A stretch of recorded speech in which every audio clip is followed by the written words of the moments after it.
Boundaries. Everyone talks about them. Very few people actually know how to set them without drowning in guilt afterwards. And I get it because for most people, especially those of us who grew up in an environment where our needs were secondary, setting a boundary feels genuinely dangerous. Not just uncomfortable, dangerous. Like something bad will happen, like we will be abandoned, like we will be seen as selfish or difficult or too much. And so we don't set them. We accommodate, we tolerate, we swallow our needs, and we resent in silence. Today, I want to help you understand why boundary feels so hard and give you a practical framework on actually setting them. First, why does it feel so guilty? For most people who struggle with boundaries, the guilt is rooted in a belief that their needs are less important than other people's own. This often develops early in families where keeping the peace was paramount, where expressing needs was seen as selfish, where love was loaded as total self sacrifice. And so we learned that don't ask for too much, don't make up too much space, don't make things difficult. And now, even as adults, setting a boundaries triggers that old programming.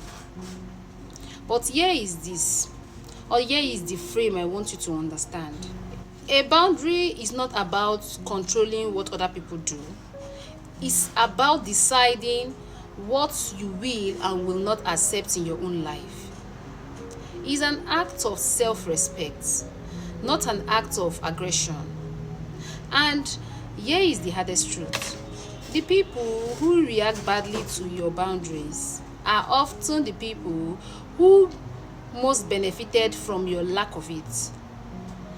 Their discomfort at your boundaries is not evident that your boundary is wrong. It's evident that the dynamic was not balanced. So how do you actually do it? The first step is getting clear on what boundary actually is. Not a vague sense of something is wrong, but a specific clear statement of what you need. I need conversation to stay respectful. I'm not available after 9 p.m. I need more notice before anything. Clear, specific about your needs. The second step is communicating it simply. You don't need a lengthy explanation. You don't need to justify or defend it. No essay, no apology, just a clear, calm statement. The third step is holding it when there is a trap, because when they push back, especially for people who are not used to you having boundaries, they will restrict, they will say you have changed, and you have to hold it tight, not aggressively, just calmly and repeatedly. This is still where I am. I understand the differences, or you feel differently, but this is still where I am.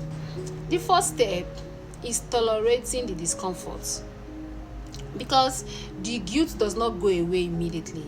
Even when the boundary is right, it still feels uncomfortable. Discomfort is not a sign that you did something wrong. It's just what growth feels like. I want to close with this. Every time you don't set a boundary, you send yourself a message that your need does not matter, that other people's comfort is more important than your well-being. And over time, that message accumulates into resentment, into exhaustion, into a slow loss of self. Setting boundaries is not cruelty, it's for yourself and untimely for the relationship. You deserve a relationship where your needs are respected, but you have to teach people how to treat you. Draw boundaries in the comments and tell me what boundary you need to set, or and you have been avoiding it. And share this with someone who needs permission to finally draw the line. I will see you in the next one. And please don't forget to like and subscribe to our YouTube channel.